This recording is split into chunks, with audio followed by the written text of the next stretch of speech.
Okay, so I gave some examples, two counting processes actually, which were examples of stochastic processes. There are many other examples. The first section 6.1, actually the definition and classifications, talks about in general what a stochastic process is and introduces this time dimension. So it's all about time, random variables changing over time, or some random variable gets to different states, different values over time. And these states, we are going to see, they're not going to be certain. Okay, it will be, when I say, when we're looking at these examples, for example, here, the number of free throws you make at your, for example, fifth try, that's actually here when you observe something, an outcome, when you're looking at an outcome, it's 2 here. So x, it's not a random variable. It's actually an observed outcome.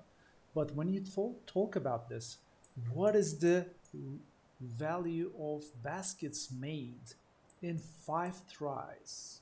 If you look at the value of this could, for example, be it's a random variable. It could, you could make 0, 1, 2, or 3, or 4, or 5. Okay, in 5 tries, the random variable could be in any one of these states. Okay, so now actually we are getting into this terminology of this chapter 6. Previously we were saying the random variable, this is a discrete random variable, but yeah, I'm recording. This is a discrete random variable. If it's a binomial with n is equal to 5, the number of successes in 5 tries is a random variable which can take one of these values. Our stochastic random variables will also be probabilistic. They will be random. In 5 free throws, how many baskets made in 5 throws are going to be one of these things. When I write 2 here, it's a specific outcome, specific observation here. When we fix it to 2, that becomes something. If you take another if you make another observation at another time, it may be 3.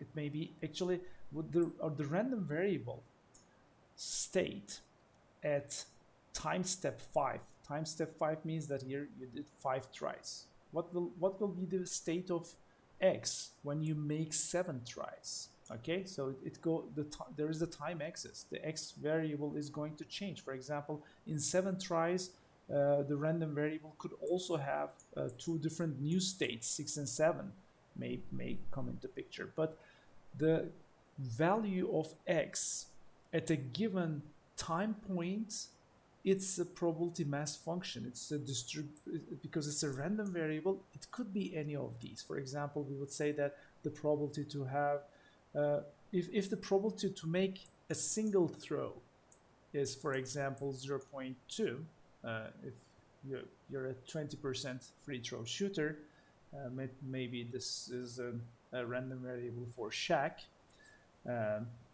Yeah, he's not playing anymore, but he was famous for, Shaquille O'Neal was famous for low percentage free throws.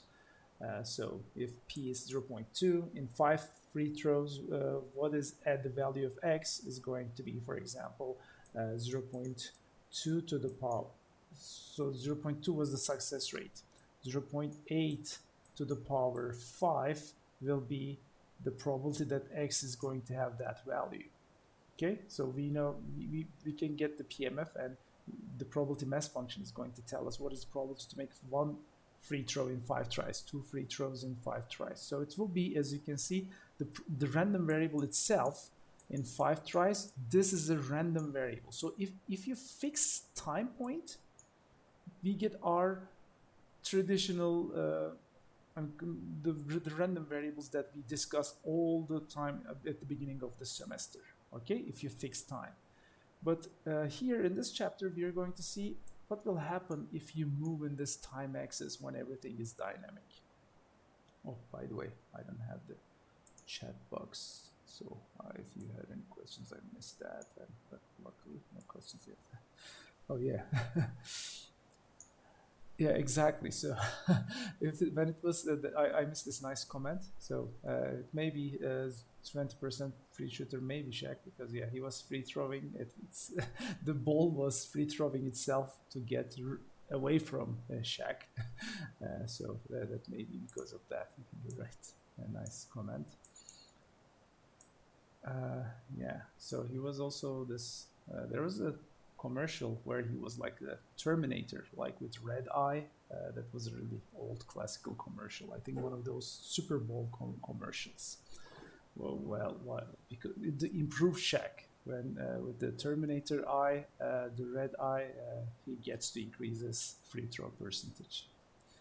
Anyway, so yeah, this is if you fix time, it becomes a regular random variable. And when we analyze the change of this random variable's values over time, it becomes a stochastic process. All right, so the first section, section 6.1 subsection, actually it's a section, defines these time, it introduces this time parameter. Let me get to this one, yeah. So here, this omega, the lowercase omega is about the state. Actually, we don't have that.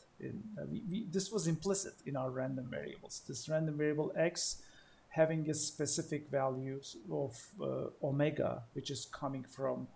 So this shows like an observation. Omega can be our states, our values that we observe from some outcome space. So here omega will be the count, the number of free throws made. So it will be a count. And t here is the time. So our random variable previously had one parameter only, which was this the values that omega could take. Now it will change. Also, it has another dimension, which is this time. Which makes it a stochastic random variable. At any fixed time, this is what I said, if we fix time t to some specific time, it becomes a random variable that we are used to. And that's also another thing. If we fix an outcome, for example, 2, it's a function of time and it's called the realization. So for example, if we fix, if you're fixing a specific, actually this is not, we will not be fixing it, we will be visualizing it over time, like the CPU usage over time. It will be a trajectory of that random variable. Actually, when we say fix, it means that when we observe that random variable at the time, so it will be a graph that we have seen in that performance monitor. Okay, so let me open that again. So if fixing omega means that if you make an observation at that time point, if you plot as the time changes, if you measure those, if you plot those omega values at those different times, this becomes a realization or a path in time. It's also called a trajectory, a sample path trajectory of a stochastic process. And there are discrete and continuous terms, the discrete and continuous properties of both time and outcomes. So omega and t, they are both, they may be both continuous and discrete, or vice versa, depending on what they are. If our time units are discrete, the process is called the discrete time process. And the number of free throws, I mean, when you make free throws or when you're doing things at certain times, for example, if you have days, day 1, day 2, day 3, that's also like a discrete time process. Otherwise, if you're like measuring, if your time measurement is like something real valued or very small, like continuous measurement time of like in seconds, it's called continuous time process. Okay, as I said, the distinction between discrete and continuous may not be clear all the time. When I say, for example, if you look at weather patterns, weather conditions at every day, for example, is today rainy? Tomorrow, there's an example in the book about this, how it's going when we look at weather conditions per day. Tomorrow sunny, then cloudy. So when we look at days, we call it a discrete time process. But when we measure it in seconds, we don't call it discrete time, we call it continuous time. But the seconds are also like, it's just a change of unit, right? I mean, oh, second one, second two, second three, you may argue, aren't they also discrete? Yeah, but yeah, I mean, it's really the scale changes. Whether, I mean, the distinction between discrete and continuous is really about the scale, really. So then, and there may not be a black and white threshold between discrete and continuous in certain cases, but if you measure it in seconds, we call it usually continuous process. And in the omega domain, in the outcome domain, if the outcomes are discrete, like the number, if you're counting something, if it's an integer, the process is called discrete state process. Otherwise, it's called continuous state, like CPU usage in percentage values, which may be real value things, it becomes continuous state. But if you're counting the free throws made, it becomes discrete state.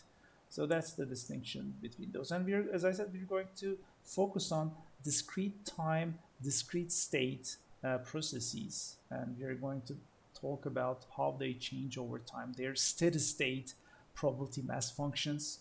So what will happen, for example, if the stochastic process goes all the way to infinity? What is the expected value at infinity, things like that. Obviously, continuous state, they will not,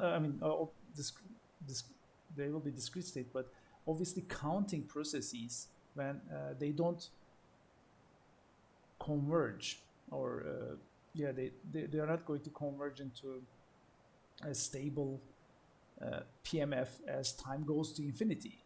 The value of x also goes to infinity as time goes to infinity in that case. But we're going to see some special discrete time, discrete state processes in which the state is both discrete and finite. You may have finite states, like the weather conditions. You may have just 4 states: cloudy weather, sunny weather, rainy weather, and maybe snowy. So these will be your 4 states, and you will be able to indicate them, for example, like this, like nodes in a graph: sunny, rainy, cloudy, and snowy. Let's call it snow here. So these may be your states. And we are going to next see Markov processes in which the probability to what your next state is going to be at time t plus 1. If you want, so sorry, at t plus 1. If somebody gives you all the values of x at t, the fixed values of x at, if these were given, if this was some omega t, if this x t minus 1, t minus 1, if all these were given to you, xt minus all the way to 0, and maybe some t minus k and x0, all these values are given to you, all these omegas are given to you. So you have the history information. Given the history, what will next time step is going to have? So, but again, this is a random variable. So we are going to have a PMF, the probability to have a certain value for x at time t plus 1, knowing all the rest of the background history. We will see some special processes called Markov processes, in which this probability will be exactly equal to, at t plus 1, the probability will be equal to only what you're given at t. Okay, so if this probability is equal to this probability, it means that the previous history is like, you have to look back only one step, looking at the previous, what for example, all you need to do is look at how today looks like. If today is sunny, what will be tomorrow is just determined the probability of how tomorrow will be like is determined only by today's weather. If it's something like that, obviously it's not always like that in real life. You have to look at, I mean, if it was like that, weather prediction will be really easy. It's not like that. So weather prediction probably is not it's not a weather conditions is not a Markov process. But if it was a Markov process, by just looking at today's weather, you will have a probability of how the tomorrow's is going to be. So we will have these probabilities, for example,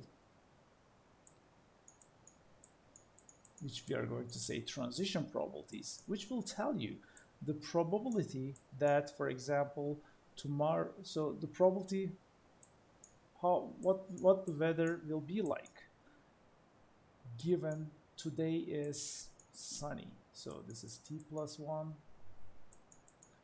If today is sunny, okay, this will be a probability distribution that is like this: cloudy, snowy, rainy, and this is going to be 0.2. Snowy is going to be, by the way, this is a really bad, I don't know, after sunny going to a snowy weather with 0.5 probability doesn't make sense at all, but I just gave these random numbers, and this is rainy. So if today is sunny, we should also have like self link or self transition probability. Maybe make this one 4 so that 0.1 is going to be left to that. But what happens is that, as you can see, the next day, what we're going to have is the next day is a probability mass function over the states. With 0.2 probability, the next day will be cloudy. 0.4, the next day will be snowy. 0.3, with next day will be rainy, and with 0.1 probability, next day again will be sunny. So if how next day is going to be determined is equal to looking at all these previous histories is the same as looking at just the previous step. This is called a Markov process, and we are going to focus on in section 6.2 the Markov processes and some analyses about those. For example, we will be asked the probability that day 0 we will be given the probability distribution of that random variable at time 0, and we will be given these transition probabilities from certain state to another state, and we will be asked this: do you have any idea how day 10 is going to look like? What is the distribution at day 10, or what is the distribution at day infinity? If what is the probability this variable looks like? Okay, this random variable. So if these probabilities, also these probabilities going from one day to the other may change at different time points. They may not be the same. But if these transition probabilities are independent of your current time, which means that if they are fixed over the entire simulation, that such a Markov process is called a homogeneous Markov process. I'm going to go over all these definitions step by step. So we're actually going very fast ahead of the slides. So I'm going to go step by step. So we just at the moment talked about discrete time, continuous state. So here are some examples. Temperature. It's if you measure the temperature continuously over time, it's a continuous state because temperature is some floating point value. So it's continuous state, continuous time. Stock values of certain stock shares, for example, they are also continuous. In dollars, for example, it's a real value. If you measure stock values per day, they may become discrete time, or if you continuously measure them like the CPU usage, they may also become continuous time. Number of jobs in a queue. So this is number of print jobs, for example. You have a printer queue and the number of jobs in a queue that change over time. If you're measuring time, again, in seconds continuously, it may be a continuous time. But in terms of state, this becomes discrete state.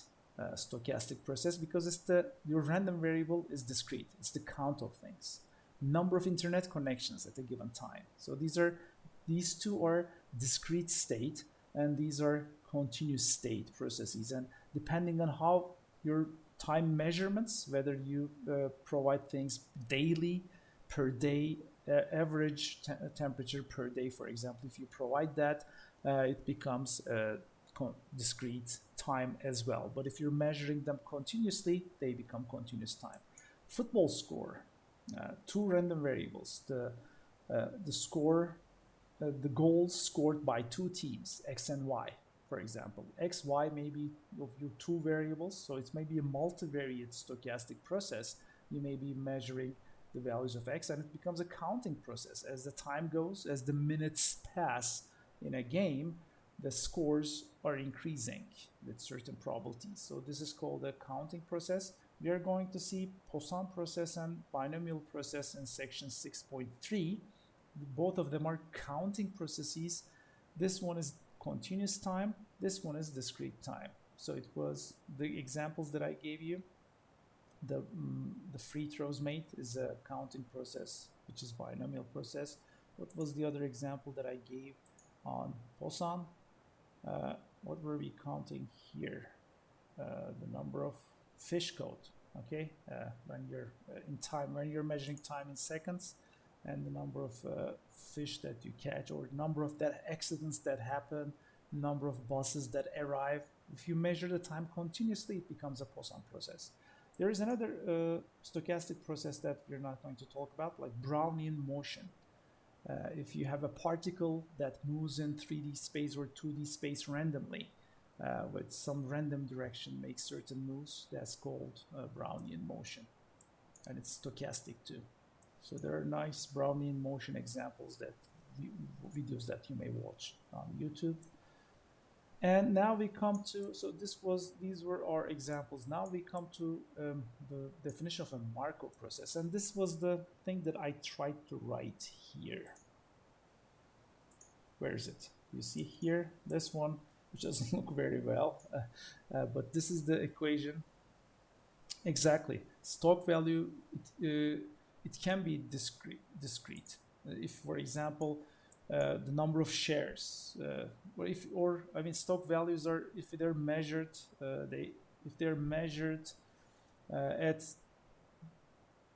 integer dollar amounts, for example, the stock value, for example, $2, $3, $4. If it's depending on its value, it may be discrete. Okay.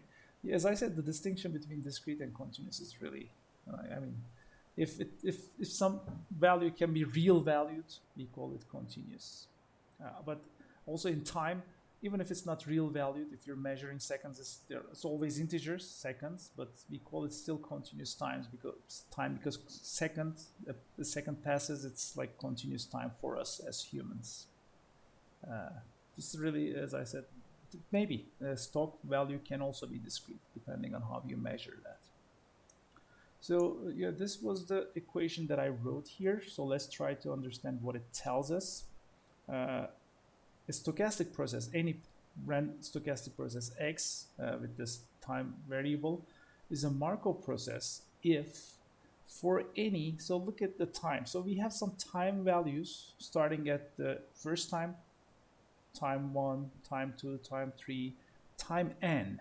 So we have a stochastic process that was observed for n time intervals. So it's therefore a discrete time process. A Markov process is a discrete time process. And we have, after this Tn, we have new time. So we can call this sometimes the future, for example. N may be the present.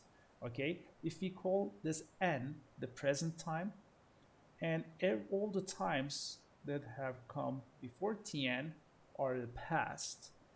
So this one is telling that if you look at this conditional probability, so we are looking at a probability. So the probability that xt is an element of some subset of the outcome space. So the probability to observe an event, the probability that the random variable is a certain event. Okay, So in order to make it a fixed probability, we make this. So if you want to measure what's the probability the stock price is going to be more than $100 tomorrow, for example, if you ask that, that becomes an event. The probability that all the state values greater than 100 for x will make it a member of this event. So the probability to observe a certain event in the future given all the past values. Okay, so these, if we know that at t1 the value of x, so these are fixed, as you can see, they are observed outcomes. If somebody tells you the stock value in the 7 days ago it was this, the stock value 6 days ago it was this, and the stock value today, so tn indicates today, the stock value today is this. So if everything is given to you for the past 7 days, and this, if this probability is equal to, okay, in general for certain events this may not be, this equality may not hold. It's a, we call it a Markov process. If this holds, this tells you that the same probability, the probabilities are the same if you just look at the conditional probability that given only the information about present. Okay, for if this, for a process, if this condition holds, we call that a Markov process. So, and they can be analyzed in a simpler manner, and in there may be many real life Markov processes in which, you know, where you're going to be, for example, the Brownian motion, where if there's a particle that just behaves, yeah, so this is, so yeah, exactly. So maybe the decision, our decision process may also be like, in certain cases it's like Markov process, but we don't want it Markov, right? I mean, we want to remember the entire past when we're making decisions. But yeah, if you're getting worse and worse, it should, we should look at entire past. But yeah, I mean, if you're just making process where you are, it's like removing actually some of the intelligence. I don't want to say this, but it's like getting dumber if you're just looking at the current stage and do what the next thing is decided based on that. But yes, yeah, some processes are like that, like Brownian motion. If you just have a random direction and you're just, imagine, let me describe a Brownian motion. You can go any one of those 300. So here, let me describe here a particle that moves in this space randomly. It's like a, it may be, for example, a bee that is moving. Okay, now this point shows the current location of the bee, and imagine the bee is so it doesn't know where to go, and its direction vector that it chooses is uniformly chosen between these 360 degrees around it. So the direction vector is going to be uniformly, so it's going to be chosen from uniformly from this uniform distribution, which tells me, okay, so 1 over 360. So this becomes a uniform, not standard uniform. It's 0 in between 360. So it's a uniform distribution. So it chooses one of these directions, and after it chooses the direction, it just says, I'm going to, in the next time step, it's, imagine that its speed is fixed. It always moves, for example, 1 centimeters in 1 millisecond, or yeah, in 1 millisecond. It uses, imagine it's very fast. In 1 millisecond, it moves 1 centimeters. Okay, so whatever direction it chooses, it's going to move 1 centimeters. Okay, now if I ask you this, what is the probability that the bee is going to be in a specific location? Let's call it location, our random variable L, at the next time step, LT. If given, if I give you the locations, all the previous locations, Tn, if this is given, for example, it's this particular location L, these may be points. I don't want to, I mean, some coordinates, okay? Let me just use lowercase. L, Tn minus 1. whatever the location it had previously. Why did I call it 1? It should be n minus 1. So if all its previous locations are given to you, where it was, okay, does it really matter? For example, if you are here and you're here, if this b chooses the next direction from this uniform distribution, and it goes as always 1 centimeter in microsecond, does the history really matter in this Brownian motion? No, right? I mean, if you know your current position, if I ask you, so my entire uh, outcome space L is this entire plane. The coordinate, the next point can be in any one of those. Okay, so the B can be anywhere here. So it's the entire sample space. But if I give you its current position, can you tell me what LT is? What is the probability that, for example, LT is going to be within this bounding box? My event A can be that the B is going to be inside this bounding box. That may be my event A. I mean, where the B is going to be at time t depends only on your previous time, because this is how we defined our stochastic process. We say the B just chooses one random direction uniformly and goes as 1 centimeter in the next time step. So if you define it right like that, because of the semantics of your definition, where the B was in these previous steps, keeping the entire history of the B, is it really important to keep the entire history? No. All you need to do is know where you are currently and your distribution of where you can be. So this where you are going to be next is not something certain. It's a random variable. But that random variable only depends on where you are currently. Okay, so that's a nice example of a Markov process. And we have such processes in real life too. Even as human beings, we sometimes do this. We just look at present and determine the future. And a Markov chain is a discrete time, discrete state Markov process. Okay, so a Markov process here may not necessarily be discrete state. A Markov process may be, for example, a stock market value can be a Markov process in which you have the x variable itself may be continuous. But if you make this, if we make these x's discrete, it's called a Markov chain. So a chain of states. A Markov chain is a discrete time, discrete state Markov process. So we have our time points starting at 0, 1. At t0, we have a probability mass function. A Markov chain, we are going to have a finite number of states that a certain random variable can have. Okay, like the example that I gave here, the day weather condition in different days: sunny, rainy, cloudy, snowy. Those are discrete states. And if you're measuring these every day, that becomes a Markov chain of weather conditions. So a Markov chain is a random sequence of these states at different time points. And the Markov property implies that the value of xt plus 1 can be predicted by only looking at what xt is. So sometimes you may also see, if you're looking for, if you're going to listen to other lectures or see some other YouTube videos about Markov processes and Markov chains, sometimes you can see first order Markov chain, this order, the term order, first order Markov chain, second order.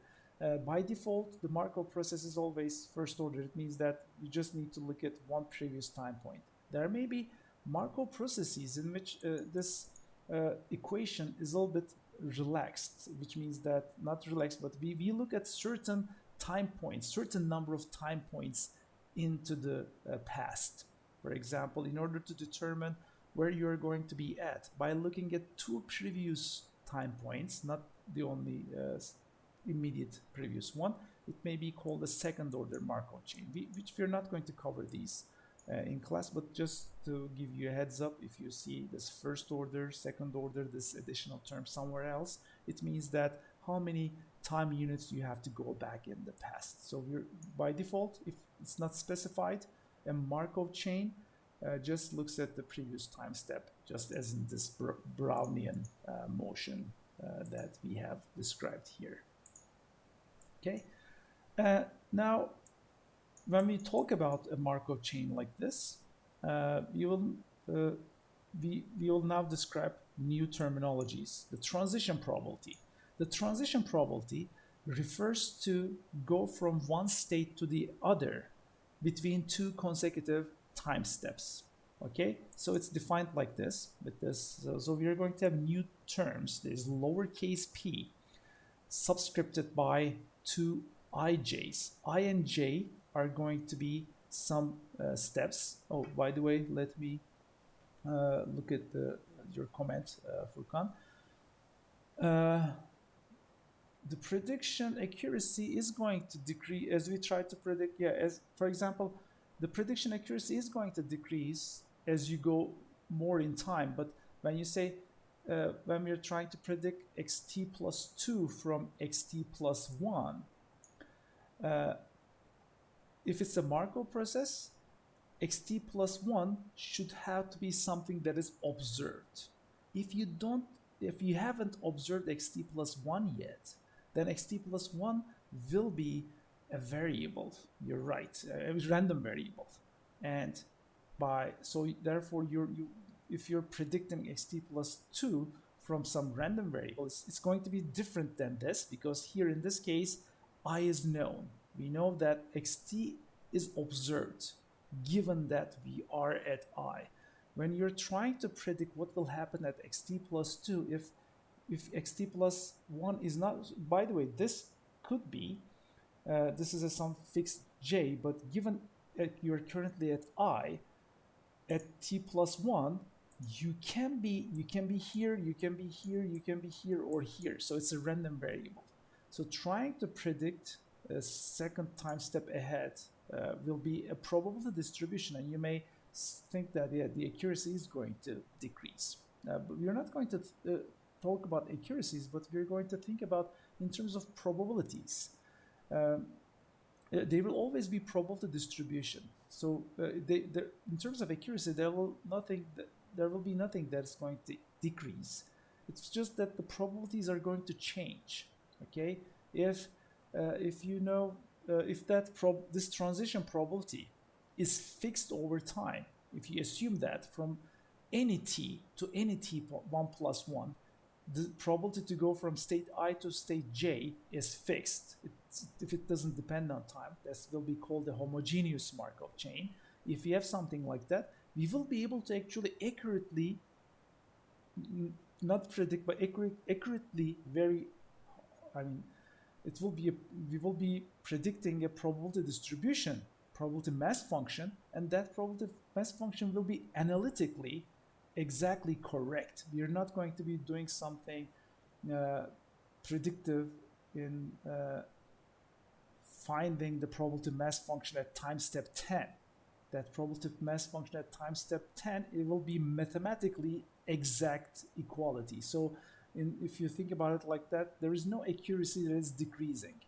But this is true if we have a homogeneous Markov chain in which these transition probabilities are given to us and they don't change over time. So exactly. So, but we will start at some observation, and sometimes we may start, even our initial state may not be something specifically observed. It may be a probability mass function itself. So for example, what if I tell you that at time 0, the probability to be in a cloudy day or sunny day, it's given to you as a probability. It's not something certain. What is the probability to be? So give me the outlook in 10 days at day 10. So you will be computing the probability mass function exactly at day 10, given the transition probabilities from these states. So all these analyses assume that we are given some exact transition probabilities. If these are exact, there is nothing statistical about them. Okay, there is no, sorry, not this one, here. So if this is given to us, like exact, if today is sunny, next day is rainy with 0.3 probability. This probability is given to you as a transition probability. It's not like a confidence interval. So we are going to, and remember, all these chapter 5 and chapter 6, they're actually before chapter 8, which we started talking about statistics and sampling. So therefore, we will not have the confidence values. We're not taking any samples. We are doing some exact mathematical computations here. This is, chapter 6 is also about probability theory, but we are making exact computations about random variables. So our PMF, probability mass functions, will be exact, but they will be probability mass functions. You will not be able to say, I will be exactly, for example, in 10 days from now, it will be exactly snowy. You will not be able to tell that, depending. It will be a probability mass function over states in day 10. So it will be more clear when we look at an example. So yeah, this is similar to, I mean, in parallel with the question you have asked actually, and it tells you this is exact mathematical equality. Given, we will be able to find the h-step transition from one-step transition probabilities. By you'll see that these one-step transition probabilities, these are called one-step transition probabilities from time t. If you know where your time t, what is the probability that you're going to be in time t plus 1? That's the transition from state I to j in one time step. We may also be asked, what is, if you're currently at time step I, what is the probability that you will be at state j h time steps from now? And as I said before, this will be an exact, our accuracy will not decrease actually. We will be able to compute it exactly. What is the probability to transition from I to j in h time steps if those individual transition, not individual, one-step transition probabilities are given to us and they remain same over time. So the transition probability, I hope you understand. Yeah, I already mentioned homogeneity, but let's see what it tells us. It's called homogeneous if all of its transition probabilities, which means that all of its transition probabilities from certain state to certain states are independent of t. So what it means is that, for example, here, when you are the transition, maybe another example, when you're the transition probabilities, if it doesn't change from where you are in time, in the time domain, if it's independent of t, which means that for the values of when t is equal to 100, going from 100 time step to 100 first time step, if it's the same transition probability between 5th and 6th time step, okay, or 50th and 51st time step, if the transition probability between I and j is a constant probability independent of time, we call such a Markov chain a homogeneous Markov chain. And this will be given in the question whether it's, I mean, if something, a transition probability matrix is given to you for these transitions, transition probabilities are given to you as a matrix, and it's in the question you're asked to use that matrix, it means that it's a homogeneous homogeneous Markov chain. And when we have an homogeneous Markov chain, all the one-step transition probabilities can be represented by an n by n matrix if we have n states. So it will be like this. I already showed you, let me get a new slide, but I already showed you that as a graph. Sorry, Control Shift J, yeah. So look at this graph. I gave you the transition probabilities as a graph, but if you have taken data structures, you have seen the graph data structure, right? One way to represent graph data structure is use the adjacency matrix representation. The adjacency matrix representation of a graph with n vertices is an n by n matrix, which shows you if there's a connection, if there's an edge between vertex I and vertex J, it is indicated in this matrix by 1. If no, it's 0. If you have an unweighted, undirected graph, you can have an adjacency matrix filled with zeros and ones, which shows you all the connections between them. And if it's an undirected graph, the matrix will be symmetric. Okay? And similar to that, if we have n states, we can represent all this thing that I show you on a graph with the probability to go from sunny to, for example, if, let me write this sunny state here, the sunny state, and sunny, let me erase these other parts. Okay, I'm just going to sunny, rainy, 4 states. And it will be a 4x4 matrix. So this was the sunny state. And on the graph, what I showed you was something like this. Cloudy, rainy, snowy. I remember this one was 0.4. What were the others? Sunny to rainy 0.3 and the other 0.2. Sunny to rainy 0.2, sunny to cloudy or 0.3, and this was 0.2. So this was what I showed on that graph.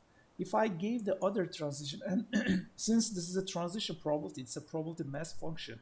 In the next time step, if these are all my states, okay, if the domain of X is just this S, C, R, and snow, if these are the values my discrete random variable can take, the probability distribution at t plus 1 should be one of those. Okay, so in other words, this one, xt plus 1, given that xt is equal to some x, this is a probability distribution, probability mass function over what this x is. So if this is, for example, s, the values that this can take are going to be here. So in other words, each row, so if you sum the values of these pij's in a row, actually it's like this, for a specific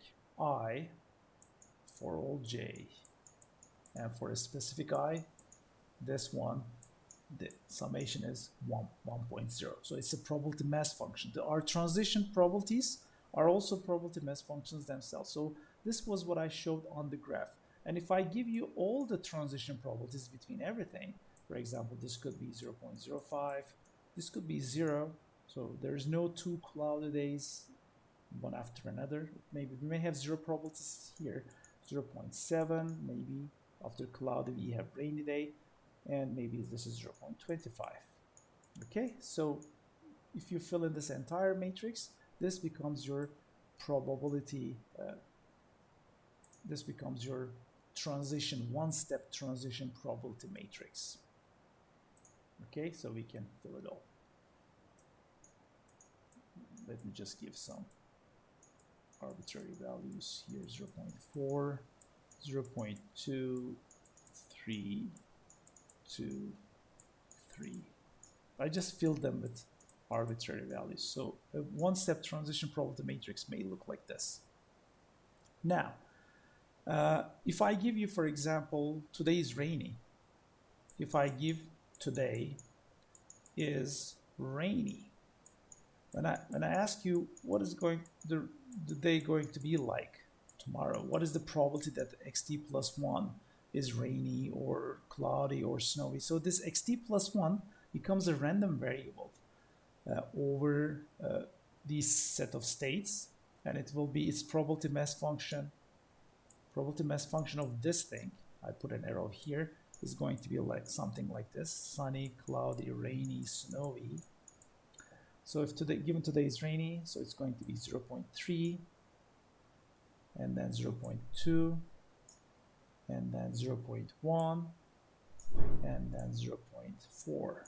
Okay, so look, I just plotted this row of rainy as a probability mass function. 3, 2, so this is 0.3, 0.2, 0.1, and this is 0.4.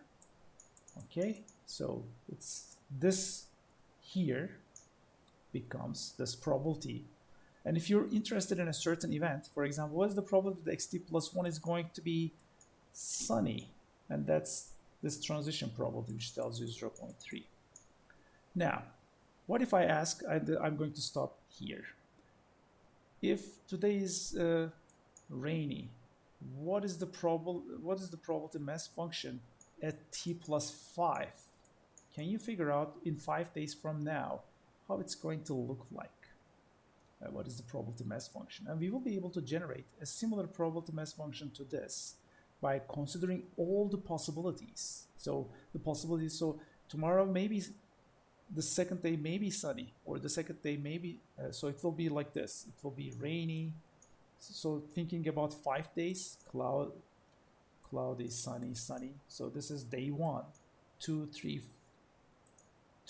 4, 5 days from now, maybe I need to put another. So you need to look at all possibilities of all day combinations to figure out and count in how many of them we have sunny, how many of them we have rainy. So we go back to these combinatorial things, and these combinations are defined by these one-step transition probabilities. Actually, there's a very nice, easy way to do that. If you're wondering what will happen in 5 steps, you take the 5th power of this matrix. You take the 5th power of this matrix. The values in this matrix is going to tell you the probabilities where you're going to be in 5 steps from now. Okay, so we are going to talk about this, how some matrix algebra, multiplying this matrix with some column vectors, actually, or it has to be like this in order to be able to multiply them. So this is 1 by n, this is m by n. So we'll be able to multiply them with some PMF values to figure out this PMF in 1 step. If you multiply it again, we see it in what will happen in 2 steps. If you multiply it again, we see it in what happened in 3 steps. So if you just take the 5th power of the matrix first and multiply it with your current state, by the way, I can represent today is rainy like this, 0, 0, 1, 0. Look at this matrix, 0, 0, 1, 0. What does it, this is a PMF2. What does it tell you? It tells you that today is rainy with 100% probability, with 1.0 probability, and other 0. So this is a knowledge that is given to you. If you know that today is rainy, you can represent it like this. If you multiply it with this matrix, it will tell you this, right? I mean, just take the 3rd row. It will give you an n by 1 matrix, right? A 1 by n matrix, which is going to be like this.